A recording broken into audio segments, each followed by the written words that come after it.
Hello everyone, this is Ritu.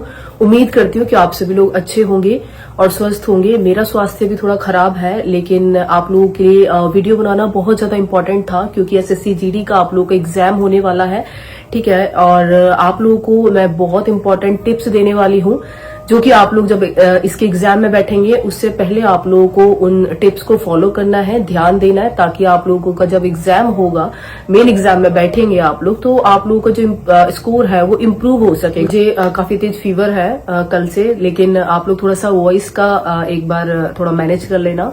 आज की बात है, ठीक है। आप लोगों के लिए वीडियो मैं ज्यादा डिले नहीं कर सकती थी क्योंकि फिर काफी बच्चों तक ये पहुंच नहीं पाती, क्योंकि इसमें बहुत एकदम माइनर मैं आप लोगों को टिप्स दूंगी जिससे आप लोगों का 2, 4, 5 जो नंबर है वो आप लोगों का इम्प्रूव हो सकेगा। और जो अभी काफी सारे लोगों के मन में एग्जाम को लेकर के डर है, कुछ लोग नए हैं, कुछ लोगों का लास्ट अटेम्प्ट है, तो इस वजह से आप लोगों के लिए बहुत ज्यादा जरूरी वीडियो है। इसीलिए मैं आप लोगों को वीडियो टाइम से प्रोवाइड करवा रही हूँ ताकि आप लोगों का स्कोर इम्प्रूव हो सके और मेरी तरफ से आप लोगों को हेल्प हो सके।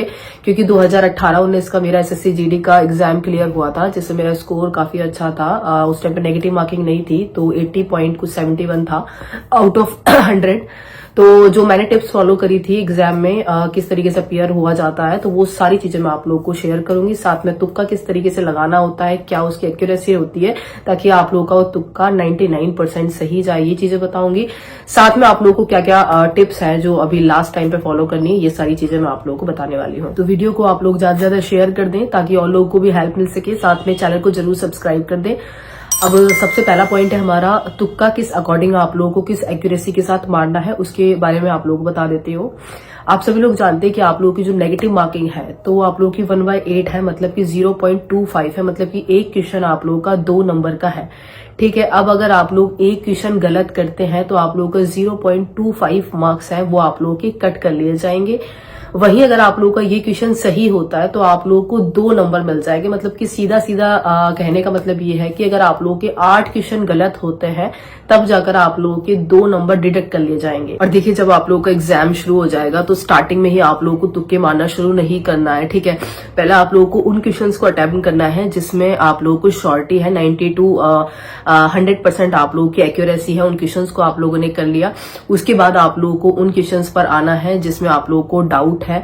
अब देखिए, जब आप लोग उन क्वेश्चंस को करके आए हैं जो कि आप लोग की एक्यूरेसी जिसमें 100% है, तो आप लोग को एक एस्टिमेट लग जाएगा मोटा मोटा कि मेरा जो पूरा पेपर है तो उसमें मेरा स्कोर एवरेज आ रहा है या फिर एवरेज से कम आ रहा है, ठीक है। आप लोगों को ये फील हो जाएगा कि क्या मेरा जो स्कोर बन रहा है अभी ये पूरे पेपर में, तो क्या ये मेरा जो फिजिकल तक है वहां तक मुझे पहुंचा पाएगा या नहीं पहुंचा पाएगा। ये चीज सभी को आइडिया लग जाती है ड्यूरिंग एग्जाम, जब हम लोग एग्जाम देते हैं। और तब ऐसी कंडीशन पर ही आप लोगों को तुक्के मारने का रिस्क लेना है, क्योंकि जो तुक्का मारने का स्टैंडर्ड है तो वो उसका लेवल थोड़ा सा लो है ड्यू टू 1/8 नेगेटिव मार्क। देखो, तुक्का लगाते कैसे है, ऐसा नहीं कि किसी ने कह दिया कि ए या फिर बी या सी अगर पूरे उसमें लग रहा है तो ऐसे लगा, ये सब कुछ बेवकूफी वाली बातें होती है। आप लोग थोड़ा सा कॉन्सेप्ट पे जाइए, ठीक है। IIT की प्रिपरेशन करके आई हो 1 साल, ठीक है, सेलेक्ट भी हुई थी, तो इतना थोड़ा बहुत प्रैक्टिकल चीजों पर हम लोग भी काफी ज्यादा एक्यूरेट रहते हैं। तो आप लोगों को किस अकॉर्डिंग लगाना है, सब्जेक्ट वाइज लगाना है। If I am talking about GS subject, तो जीएस में आप लोगों को 4 ऑप्शन दिखाई देंगे, ठीक है। उन चारों में से आप लोगों को दो जो ऑप्शन है, तो उन 2 ऑप्शन में तो आप लोगों को अपने आप ही एलिमिनेट करना होगा और आप लोग देखते से ही कर देंगे कि ये दोनों तो नहीं हो सकते, ठीक है। उनको साइड में आप लोगों को कर देना है। फिर जो रिमेनिंग 2 आप लोगों के ऑप्शंस बच जाते हैं, तो उसमें से आप लोग को परसेंटेज वाइज थोड़ा सा माइंड लगाना है कि मैं किसकी तरफ ज्यादा परसेंट लेकर जा रहा हूं। जैसे एक की मेरा 50% का लग रहा है मुझे 50%, तो यहाँ पे मुझे 50 पॉइंट भी अगर लग रहा है ना कि ये होना चाहिए तो आपको वो ही लगाना है। फिर दूसरे वाले ऑप्शन पे आपको कंफ्यूज नहीं होना है और ना ही ज्यादा टाइम देना है उसको। दोनों ऑप्शंस में से आप लोगों को बस ये ध्यान में रख लेना है कि ये थोड़ा सा मुझे एक्स्ट्रा लग रहा है, बस थोड़ा सा आपका माइंड कहेगा कि थोड़ा सा लग रहा है, तो बस वही आप लोगों को लगाना है। सपोज ABCD आप लोगों के ऑप्शन है, ठीक है, उसमें से आप लोगों ने बी और डी को हटा दिया। अब आप लोगों के पास क्या बचे हैं, A और C बचा है, ठीक है। अब इसमें से आप लोगों को उसकी तरफ जाना है जहां पर आप लोगों का थोड़ा सा सेंस कह रहा है या फिर थोड़ा सा गैस कह रहा है कि ये मैंने क्वेश्चन कहीं ना कहीं देखा है और इसका आंसर मुझे ये लग रहा है, कहीं ना कहीं आप लोगों ने कोई आंसर वो देखा है, तो आप लोगों को उसी के साथ जाना है। और एग्जाम की मैं मेन बात आप लोगों को बता दूं कि एग्जाम हम लोग जो मॉक टेस्ट अपने घर पे देते हैं और जो मेन एग्जाम होता है वो उसका जो पैटर्न होता है, उसके जो ऑप्शंस आते हैं वो इजी आते हैं, जबकि हमें ऐसा लगता है कि मेन एग्जाम में पेपर हार्ड आता है। ऐसा कभी भी नहीं होता है। दोनों रिमेनिंग ऑप्शंस में से भी अगर आप लोगों को समझ में नहीं आ रहा है, कंफ्यूजन बना हुआ है कि आप लोग बिल्कुल डिसाइड नहीं कर पा रहे हैं, तो आप लोगों को उस ऑप्शन की तरफ जाना है जो आप लोगों ने ऑप्शंस एलिमिनेट नहीं किए थे उनसे थोड़ा बहुत मेल खाता हो, थोड़ा उनके नियरेस्ट हो। ठीक है, इस तरह से आप लोगों को राइट क्वेश्चन पर अपना जो तुक्का है वो आप लोग लगा सकते हैं। जाते हैं हम लोग रीजनिंग के ऊपर। वैसे तो रीजनिंग के अंदर तुक्का लगाने की इतनी नीड नहीं पड़ती है, क्योंकि रीजनिंग में आप लोगों का एक्यूरेसी होती है मेनली उसमें। ठीक है, आप लोग ने आंसर निकाला और वो मिल जाता है उसमें। ठीक है, इतना जरूरत नहीं पड़ती तुक्के मारने की। लेकिन फिर भी अगर आप लोगों को कहीं क्वेश्चन में अटक जाते हो आप लोग रीजनिंग के, तो आप लोग को उस ऑप्शन को सिलेक्ट करना है जो कि तीनों से थोड़ा डिफरेंट है। ठीक है, आपको लग रहा है कि ये थोड़ा सा हल्का सा थोड़ा टेढ़ा है, तो आप लोगों का आंसर वही होगा। क्योंकि मैक्सिमम कई बार क्या होता है, जो इमेज होती हैं उनमें थोड़ा सा कई बार कंफ्यूजन बन जाता है कि बी ऑप्शन होगा या फिर सी होगा या फिर डी होगा। तो तब देख लेना इन तीनों ऑप्शंस में से जो थोड़ा सा डिफरेंट होगा आप लोगों का वही ऑप्शन होगा। देखिए, अब आ जाते हैं हम लोग मैथ्स में। मैथ्स में आप लोगों को वैसे तुक्का लगाने की जरूरत नहीं है, क्योंकि उसमें आप लोगों का जो क्वेश्चन है उसका आंसर डायरेक्टली निकलेगा, अदरवाइज नहीं निकलेगा। आप चाहे उसको 2 बार कर ले, 3 बार कर ले। लेकिन कई बार ऐसा होता है, मेरे साथ भी हुआ था कि जैसे क्वेश्चन करा हमने मैथ्स का और वो उस मेथड से हो ही नहीं रहा। मैंने दूसरी बार भी करने की कोशिश करा, मेरा 5 मिनट उसमें चले गए, क्योंकि मेरा दिमाग खराब हो गया कि ये मैं इसका आंसर क्यों नहीं आ रहा है। तो ऐसे में क्या होता है कि हम लोग फंस जाते हैं कि नहीं मैं इसको करके मानूंगी। तो ऐसे आप लोगों को बिल्कुल भी नहीं करना है। अगर आप लोगों का एक बार उसमें जो आपने फॉर्मूला अप्लाई किया उससे आंसर आता है तो ठीक है, अदरवाइज दोबारा उसमें ट्राई नहीं करना है। लेकिन फिर भी अगर आप लोग चाहते हैं कि नहीं मेरे को तुक्का मारना है इसमें, तो आप लोगों को क्या करना है कि जैसे कि आप लोग के चैप्टर हो गए SICI हो गया, ठीक है, डिजिट वाले हो गए जिसमें कैलकुलेशन है, ठीक है, और टाइम एंड वर्क वाले जो क्वेश्चन आ गए आप लोगों के। तो इसमें क्या होता है कि 2-3 पर्सन दिए जाते हैं, तो उनके साथ डिजिट जुड़ी हुई होती है। जैसे कि मान के चलो मैंने 50 मान लिया, A 50 है, B 60 है, ठीक है। तो आप लोगों की जो राइट आंसर होने की, और ऑप्शन में आप लोगों को दिया होता है 250, 150, 40, 50 या फिर 60, 55 इस अकॉर्डिंग दिया होता है। तो आप लोगों की जो राइट आंसर होने की पॉसिबिलिटी रहती है, तो वो जो आप लोगों का number A B C D के साथ जो दे रखा है तो उनका नियरेस्ट होता है। ऐसा नहीं कि जैसे 50-60 दे दिया तो आप लोगों का 250 अगर ऑप्शन में है तो वो आपका आंसर निकलेगा। इसकी चांसेस काफी कम होते हैं। जैसे आप लोगों का 50 और 60 है तो आप लोगों के आंसर होने के चांसेस, राइट आंसर होने के चांसेस सबसे ज्यादा ये रहेंगे 45 हो गया, 55 हो गया, 70, 80, थोड़ा सा मतलब ऊपर वाले लेवल पे रहता है, नीचे वाले थोड़े कम होते हैं। 50-60 की मैं बात कर रही हूँ तो आप लोगों का 80 तक चला जाएगा बस। इससे आगे आप लोगों के होने के चांसेस काफी कम होते हैं। तो अगर आप लोग तुक्के की तरफ जाना चाहते हैं तो आप लोगों को इन टिप्स को थोड़ा सा आप लोग एक बार देख के चले जाए। वैसे मैं तो कहूंगी कि तुक्का ना ही मारे तो ही बेटर है, ठीक है। आप लोग की तैयारी से अकॉर्डिंग है, थोड़ा सा कॉन्फिडेंस की जरूरत है, तो आप लोग का एग्जाम क्लियर हो जाएगा। और SSC GD के एग्जाम में वैसे नेगेटिव मार्किंग आप लोग की कमी है, तो इसमें आप लोग थोड़ा सा रिस्क ले सकते हैं, क्योंकि 8 क्वेश्चन गलत होने पर ही आप लोगों के 2 नंबर डिडक्ट होंगे। तो इसमें आप लोग थोड़ा सा चांस ले सकते हैं। अदरवाइज जिसका लग रहा है जिसको कि मेरा स्कोर अच्छा आ रहा है तो उसको ज्यादा चांस लेने की जरूरत नहीं है। अदरवाइज नेगेटिव होने के चांसेस भी काफी ज्यादा रहते हैं। देखिए, मैंने आप लोगों को तुक्के के बारे में बताया है, तो इसका मतलब ये नहीं कि आप लोग ये समझने लग जाए कि मैंने अपने सारे एग्जाम तुक्के से ही क्लियर करे हैं। IIT जैसे एग्जाम को आप सभी लोग जानते होंगे, ठीक है। मेरा खुद का पर्सनल छोटा छोटा एक्सपीरियंस रहा है, ठीक है, जो 12th बेस के एग्जाम है, ठीक है। और इसमें भी मैंने यही चीज देखी है, जब मेरी जो आंसर की आया करती थी तो उसमें थोड़ा सा एनालिसिस किया है मैंने कि क्या किस तरीके से तुक्के भी अगर लगाता है कोई इंसान तो कितनी पॉसिबिलिटी रहती है उसके राइट होने की, ठीक है। तो ये सब चीजें एनालिसिस किया है, काफी सारी आंसर कीज देखी है, उसके बाद ही मैंने ये जो कंक्लूजन है वो निकाला है। गवर्नमेंट जॉब में तो फिर भी आप लोगों के एक ही ऑप्शन है जो वो करेक्ट होता है। अदरवाइज IIT जैसे एग्जाम में तो आप लोग के मल्टीपल आंसर होते हैं, B भी हो सकता है, C भी हो सकता है, वही UPSC की तरह होता है, ठीक है।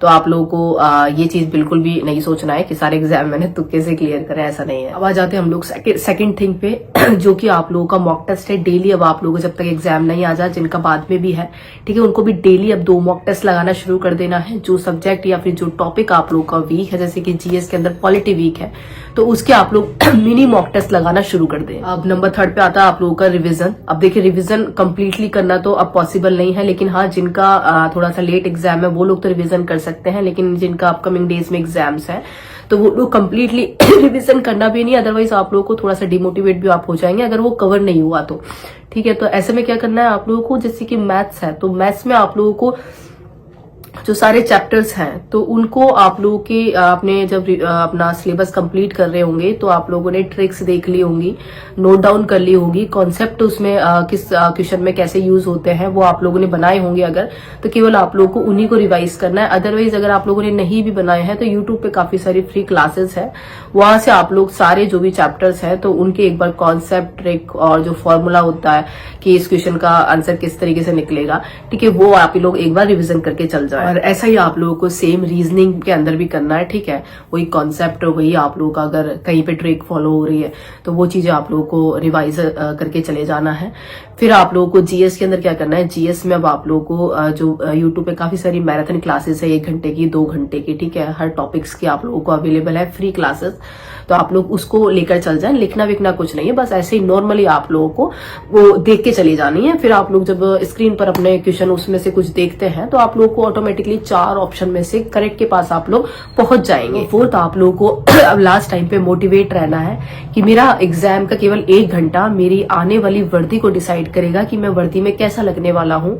और वर्दी के लिए आप लोग मेरी जो मोटिवेशनल वीडियोस हैं वो भी देखते होंगे, आप लोग को खुद को फील होता है, गूज़बम्प मिलता होगा कि जब हम वर्दी पहनेंगे तो कैसे लगेंगे। तो मेरी वीडियोस आप लोग रेगुलर देखते रहें जो कि वर्दी वाली है, आप लोगों को काफी अच्छा उससे मोटिवेशन मिलेगा कि हम वर्दी में किस तरीके से लगने वाले हैं। तो आप लोगों का मोटिवेशन किसी भी लक्ष्य को निर्धारित करने के लिए बहुत ज्यादा जरूरी होता है। जब आप लोग पूरे दिन भर जब उठेंगे तब भी वर्दी के बारे में सोचेंगे और जब सोएंगे तब भी वर्दी के बारे में सोचेंगे, तो ये एक आप लोगों का पूरा जो माहौल होता है उसको पॉजिटिव बना देता है, जो कि आप लोगों का जब मेन एग्जाम होता है तो उसमें भी आप लोगों का जो लक होता है उसको भी पॉजिटिव वे में बना देता है। आप सभी लोगों ने सुना भी होगा, प्रेमानंद महाराज जी भी ये बोलते हैं कि अगर आप लोग जैसा सोचते हैं सच्चे दिल से, वैसे ही स्थिति आप लोगों के सामने आ जाती है। साथ में भगवत गीता में भी साफ साफ वर्ड्स में ये बात लिखी है कि आपका काम केवल कर्म करने का है, परिणाम आप लोगों के हाथ में नहीं होता है, वो ऊपर वाला ही डिसाइड करता है। आप लोग बस अपना ईमानदारी से कर्म करते रहिए। हाँ, कर्म से मतलब है कि अगर आप लोगों ने एसएससी जीडी का फॉर्म अप्लाई किया है, पूरी परिवार को आप लोगों से उम्मीद है, ठीक है, तो आप लोगों की रेस्पॉन्सिबिलिटी बन जाती है कि मुझे ईमानदारी से कर्म करके अपनी पढ़ाई करके एसएससी जीडी का एग्जाम जो कि मैंने फेल किया था तो उसको मेरे को क्लियर करना है। साथ में पूरे दिन भर में एक बार शाम के टाइम 10-20 मिनट आप लोग ऊपर वाले को एक बार याद जरूर किया करें कि आप लोगों को इस कंडीशन तक तो लाए कि आप लोगों के पास सोर्सेज है, सब सारी चीजें हैं, तो इन चीजों के लिए थैंकफुल करा करें। और सबसे लास्ट और इम्पोर्टेंट चीज आप लोगों को ये ध्यान रखनी है कि जब तक आप लोगों का एग्जाम ना हो जाए तब तक अब आप लोगों को अपने रिलेटिव्स और अपने जो दोस्त हैं जो आप लोगों के साथ इसी एग्जाम की तैयारी कर रहे हैं उनके कांटेक्ट में थोड़ा कम आना है, ठीक है। उनसे कुछ नहीं पूछना है कि आपका मॉक में क्या स्कोर रह रहा है, ठीक है, कितने बच्चे एग्जाम देने आएंगे, तुझे क्या लगता है, ये मुझे क्या लगता है, ठीक है। इस तरीके की कोई भी आप लोगों को स्टडी से रिलेटेड उनसे बिल्कुल भी बात नहीं करनी है, ठीक है। स्टडी मटेरियल अगर आप लोग व्हाट्सएप पे एक दूसरे को शेयर कर रहे हैं वो बात अलग है, लेकिन फोन पर आप लोगों को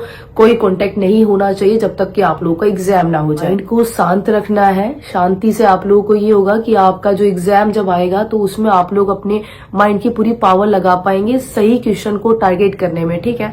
तो माइंड को आप लोगों को स्टेबल और बिल्कुल पीस रख के जाना है, ठीक है। पेरेंट्स का आशीर्वाद लेकर के जाना है ताकि आप लोग सक्सेस होकर के आ पाए। आप लोग का एग्जाम ही आपकी सारी चीजें डिसाइड करेंगे और एग्जाम में ही अगर आप लोगों ने खराब परफॉर्म किया तो आप लोगों के कोई मतलब नहीं है आगे, आप लोगों का उसी दिन से एसएससी जीडी आप लोग भूल जाए अगर आप लोगों का एग्जाम खराब चला गया तो।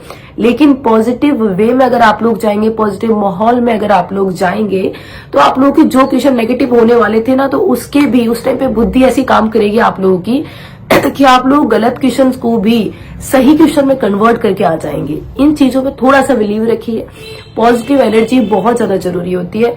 बाकी अगर आप लोगों को वीडियो पसंद आई है तो वीडियो को लाइक शेयर जरूर कर देना, अपने दोस्तों के पास जरूर शेयर कर देना इस वीडियो को, तो ताकि उन तक भी जो इन्फॉर्मेशन है मेरी तरफ से वो पहुंच पाए। और कोई अगर आप लोगों के डाउट है तो मुझे अभी कमेंट करके बता सकते हैं, मैं सभी के रिप्लाई करने की पूरी कोशिश करूंगी। साथ में कोई पर्सनल क्वेरी अगर आप लोगों की है तो मैं आप लोगों को इंस्टाग्राम आईडी भी मेरी पिन करवा दूंगी, वहां पे जाकर आप लोग मुझसे पूछ सकते हैं। मेल फीमेल, फिजिकल से रिलेटेड, मेडिकल से रिलेटेड जो भी आप लोगों की क्वेरी है, थोड़ा पेशेंस रखना, मैं सभी के रिप्लाई करती हूँ। थोड़ा सा टाइम जरूर लग जाता है, ठीक है, लेकिन सभी के मैं रिप्लाई करती हूँ। साथ में आप लोग जो मेरा टेलीग्राम चैनल है उससे भी जुड़ जाए, वहां भी आप लोगों को जो स्टडी मटेरियल है मेरे द्वारा प्रोवाइड करवाया जाते हैं। बाकी जय हिंद।